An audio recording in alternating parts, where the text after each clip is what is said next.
Hey guys, so I want to update you guys and let you know what's going on.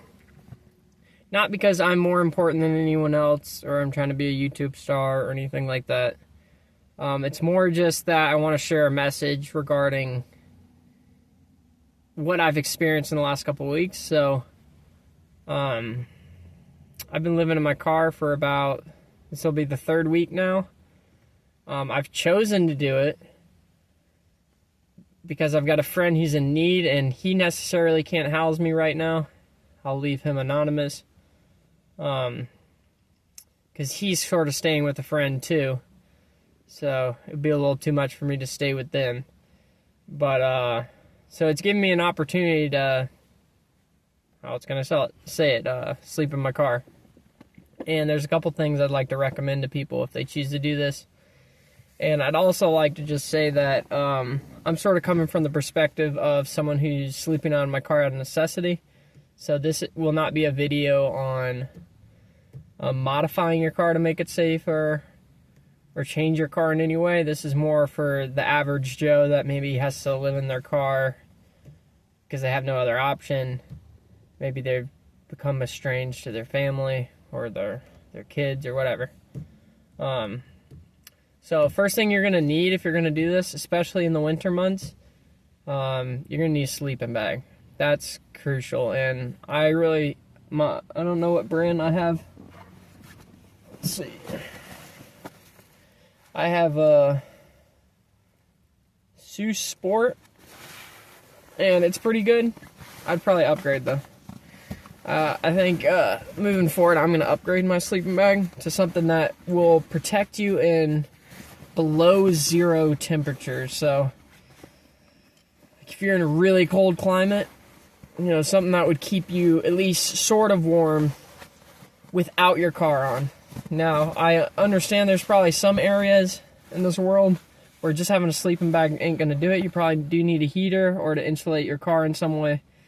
But I'm in North Carolina, so, sleeping bag has been getting me through the night. And last night was the first night that my toes were cold, kind of, from sleeping. So I'm a little concerned about that, but we're winging it here, trying to make it happen. So yeah, I would really recommend a sleeping bag. And I don't know where you can get them. I'm sure you can get them at Walmart or any of these different stores, but there's probably like camping stores that have a little better one, or maybe you can find a better one online. But yeah, I would say number one, gotta have a nice sleeping bag. Number two is you want to have water. And so I'll tell you how I do it. I've got a 5-gallon jug that you get from like Walmart or Food Line, or you can get them, you can fill them up at like Whole Foods and stuff. I don't think they sell the big 5-gallon jugs. But what I actually do is I fill it up, and then I've got my seatbelt, and I put it around it so it doesn't move. So I always have that with me. And then I've got a water bottle. I lost one actually, so I had to get another one. But I got this water bottle at Walmart for like 20 bucks. So yeah, I've got a 5-gallon jug with reverse osmosis water in it, and then I've got a water bottle, trusty water bottle. And yeah, I'd say that and the sleeping bag's really important, because you need to have water and you need to have some way to stay warm if you're going to do this. And then the third thing is you kind of need a way to make a little money, For me, I have a cell phone, and I do have a cell phone plan, so I've got the DoorDash app.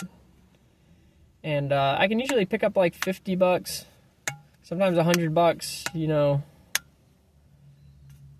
one night, So that kind of helps me stay fed, helps me get food. And yeah, you gotta have some way to get food.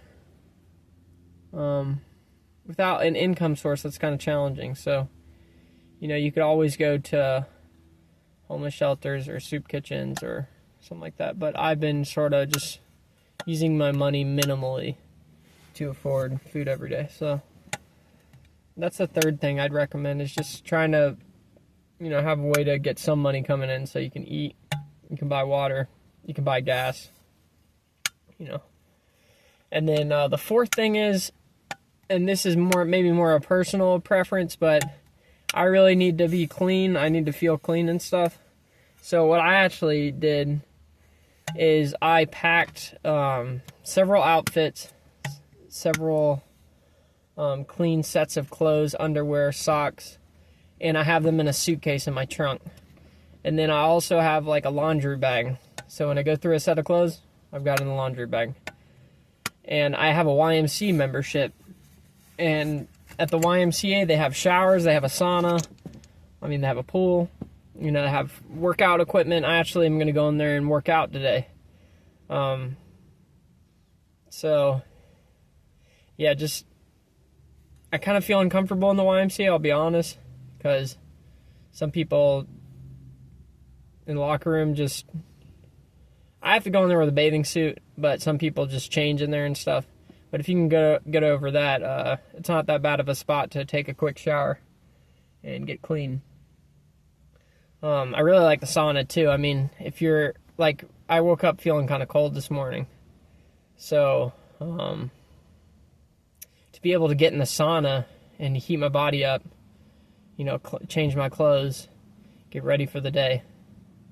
You know, it really, I think what can happen in these situations is that we stop taking care of ourselves, but really that should be like what grounds you into the situation, is taking care of yourself. So I've really tried to just, if I can prevent me from not taking care of myself, I've tried to take care of myself, you know?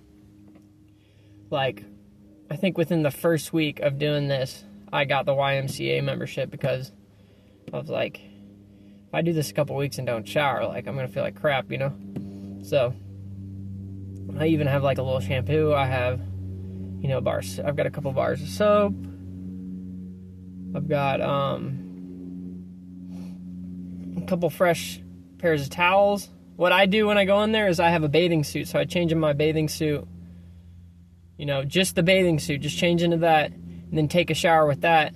That way when I get out of it, you know, I've got something where I feel comfortable. I just try to make yourself feel comfortable in a situation like that, you know, because if you follow what everyone else is doing and the way they do it won't, you know, if you don't feel comfortable doing it their way, then you're not going to do it. So that's what I do. I go in there, change in my bathing suit, jump in the sauna, jump out, jump in the shower, clean off, got my shampoo, boom, boom, boom, dry off as much as I can, go to the stall, change in my clothes, boom. You know, I'm staying as hygienic as I can in the situation. So, yeah, I just want to make a video explaining, like, you know, it's okay if you're living in your car, but take care of yourself if you do it.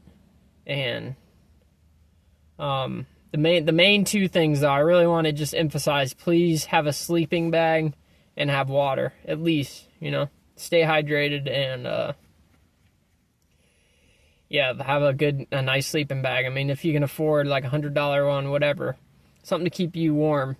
Now, in some climates, I don't know if you should do this method of sleeping in your car because, like, if you're in Montana or you're in Alaska or you're in somewhere where it gets really cold, maybe this wouldn't work. If there's anybody doing it in those areas, please leave a comment. I would love to hear your perspective. And if you can adapt kind of what I've figured out, you know, is there a different thing we can do to be safe in those areas? But ideally, you shouldn't live in your car for that long, you know. This is the last week I'm doing it, and I've got family I can go to, so I'm fine. It was really just to see if I could do it and what the experience would be like. It was kind of, I didn't do it out of necessity. I did it more out of, like, an experiment. So, don't worry about me. I'm fine. Because I really do want to cultivate yoga content on this channel. So, yoga content and some tea drinking content. And share those passions with you guys in an academic and enjoyable way, you know. I hope that my teaching in both those regards are helpful to people. So I have to have a place where I can go to sleep at night that's not my car in order to make that content. So, but yeah, get a sleeping bag. Figure out how to get water every day. Maybe it's not holding water with you. Maybe you, I don't know, maybe you just fill up your water bottle every day somewhere or something. I mean, there's tons of ways to do things, but this is just what I've found to be helpful. So I hope you enjoy the video. Don't sleep in your car unless you have to. And if you are sleeping in your car, good luck. Try to find a way to get gas so you can drive somewhere nice. All right, much love.